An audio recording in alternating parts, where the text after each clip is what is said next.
When I first got elected, I needed to change the perception of our city. I needed to change the perception of our city, not just from the outside looking in, but from the inside looking out. People in our city didn't feel good about the place that they lived in. And, you know, some of it was fair, some of it was warranted, a lot of it was not. On a regular day here in Yonkers, more great things happen than not. And we needed to tell the Yonkers story, and that was my mission very, very quickly. We had no what they call deep pocket developers, not one. We had local guys that were willing to come here. We had Collins built, and they were the first ones, and that was a good start for Yonkers, but we had no deep pockets. In other words, we didn't have RXR, we didn't have Mill Creek, we didn't have Extel, we didn't have Avalon Bay.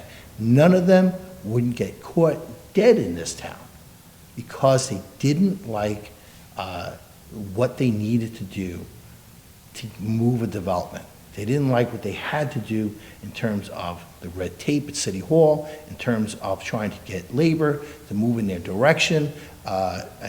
They couldn't get the environment wasn't there for them to want to come here. We looked like a city that did not want to negotiate, did not want to do the things that you needed to do to bring in these deep pocket developers. And now, you know what, we have every one of them.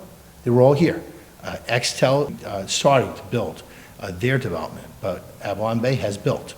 RXR has built. Mill Creek has built, and then they sold it to Apex. You know, we were able to see a transformation by changing the way people think of our city, both outside and inside, thinking about our city, at the same time changing our own policies here, making us more desirable and more willing to bring developers in and do the things that we needed to do. Because, you know, investors can go anywhere.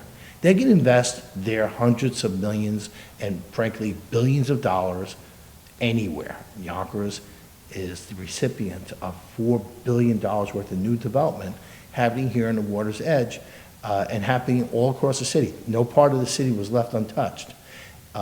And why did they come here? Because they felt they could come here, make a difference, make an investment, and you know what? As all developers do, they wanted to make sure that they made money in their investment, and we wanted to make sure that they were successful. Because if they were successful, then certainly the people in this city, those who live here now, those who eventually will live here, will be successful as well. Lionsgate is here, and they are building studios, and they are going to be meeting with our IDA in the next couple of days with a phase 2. I mean, we're talking, you know, not hundreds of employees, we're talking thousands of employees.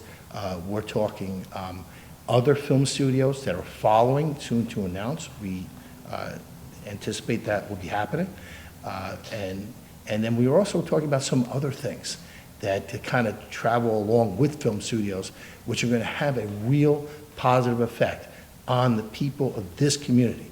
Job training, these type of things, what you want, because you want to make sure that when the tide goes up in the harbor, all the boats go up with it. Well, the way to do that is not just to bring in new jobs and bring in new people and bring in economic development and bring in job opportunities, but also job training for our kids, because they live here.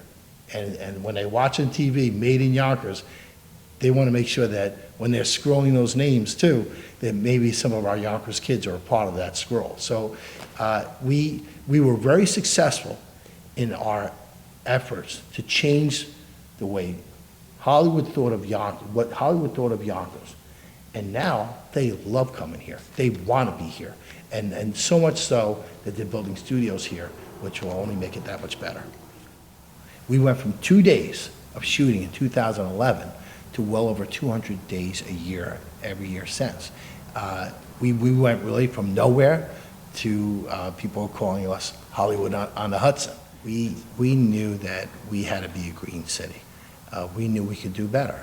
Solar farms, we already have one up that was just put in place over in Executive Boulevard, and the solar farm allows for people to kind of join in and see a reduction, much as a 10% reduction in their own electric bill, because they're going to tap into these solar farms. These are the type of things that we're encouraging, that we want to see happen. We're setting up electric charge stations, not just in our municipal parking lots, but we're actually going this year to be putting them on the streets. So if you park in a metered spot in Yonkers, you will be able to find a spot where you can charge your car as well. See, I mean, think about this city. You're 20 minutes out of Midtown. You're 20 minutes out of White Plains. You have less than 40 minutes at every major airport. You have access to trains on the east side or the west side train station of this city. You have major highway that runs up through the middle. We are the center of 20 million people here. And so there's a lot of potential. It's just our city never was able to show it. And if I did anything as mayor of Yonkers, I'd like to think I showed the city's true potential, and then everything else took its own course.